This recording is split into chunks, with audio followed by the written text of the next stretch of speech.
নমস্কার বন্ধুরা, RP village স্টোরির পক্ষ থেকে সকলকে জানাই অনেক স্বাগত। আমরা চলে এসেছি আরেকটি নতুন রেসিপি নিয়ে। এই দেখো, আজকে জমিতে চলে এসেছি। জমি থেকে কুমড়ো ফুল তুলবো। কুমড়ো ফুলের দারুণ সুন্দর একটা রেসিপি তোমাদের সাথে শেয়ার করব। তোমরা পুরো ভিডিওটা দেখতে থাকো। তাহলে চলো কুমড়ো জমিতে যাই। এই দেখো, এইখানেও কুমড়ো গাছ আছে, কিন্তু এগুলো তো ফুল হয়নি এখনো। ওই দিকটায় চলো।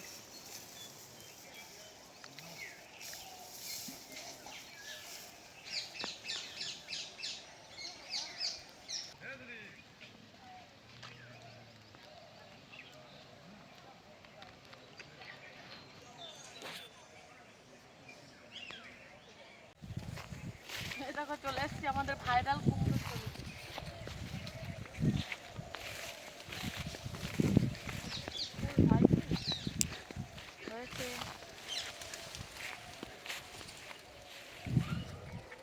এই দেখো, এই যে ফুল।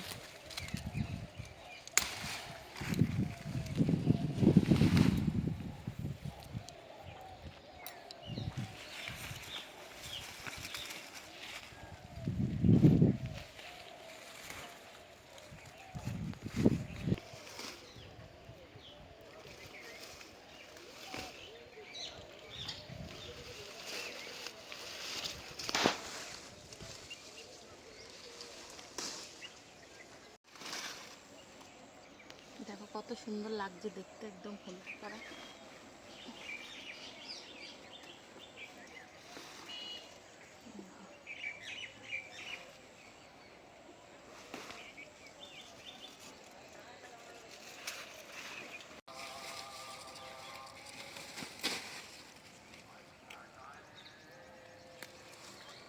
এই দেখো, এই কটা ফুলেই হয়ে যাবে। তাহলে চলো রান্নাঘরে যাওয়া যাক।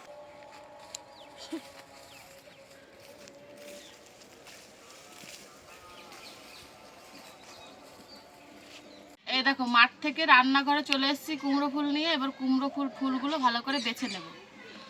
এই কুমড়ো ফুলের ডাঁটটা কেটে বাদ দিয়ে দিতে হয়।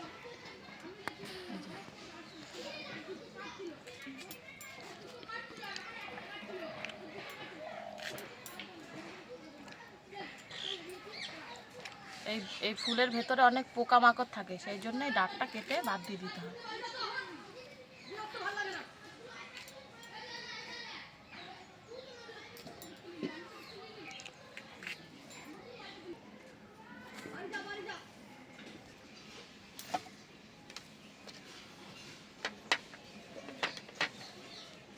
এবার কুমড়ো ফুলের বড়ার জন্য ব্যাটারটা রেডি করে নেব।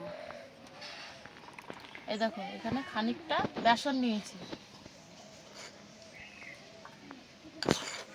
তোমরা তোমাদের পরিমাণ মতো নেবে। আর তার মধ্যে দিয়ে দিচ্ছি খানিকটা চালের গুঁড়ি। চালের গুঁড়ি দিলে এই বড়াটা খুব মচমচে হয়।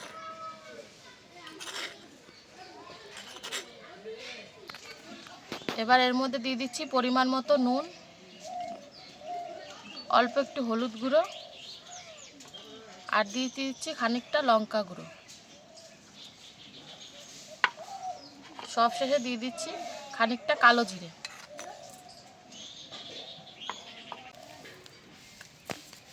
এবার খুব ভালো করে এটাকে মিশিয়ে নিচ্ছি।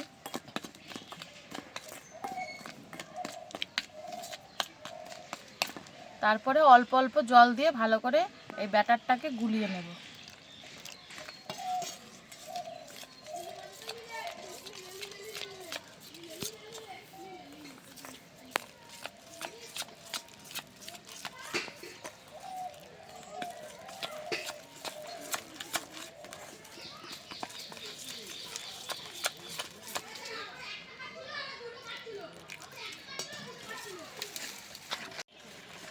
বেসনটাকে খুব ভালো করে ফেটিয়ে নিতে হবে। দেখো, এইভাবে চামচের সাহায্যে বা হাতের সাহায্যেও করতে পারো তোমরা। এভাবে খুব ভালো করে ফেটিয়ে নিতে হবে।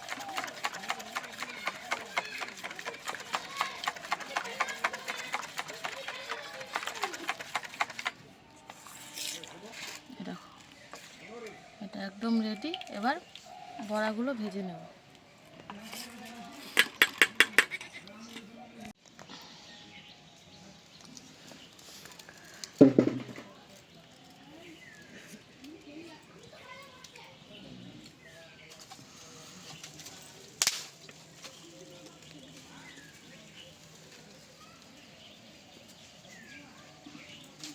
কড়াইতে এবার সর্ষের তেল দিয়ে দিচ্ছি। তোমরা সাদা তেলেও ভাজতে পারো বড়াটা, আমরা সর্ষের তেলেই ভাজি। এবার আমি বড়াগুলো ভেজে নিচ্ছি।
দেখো আমাদের কুমড়ো ফুলের সব বড়া একদম রেডি।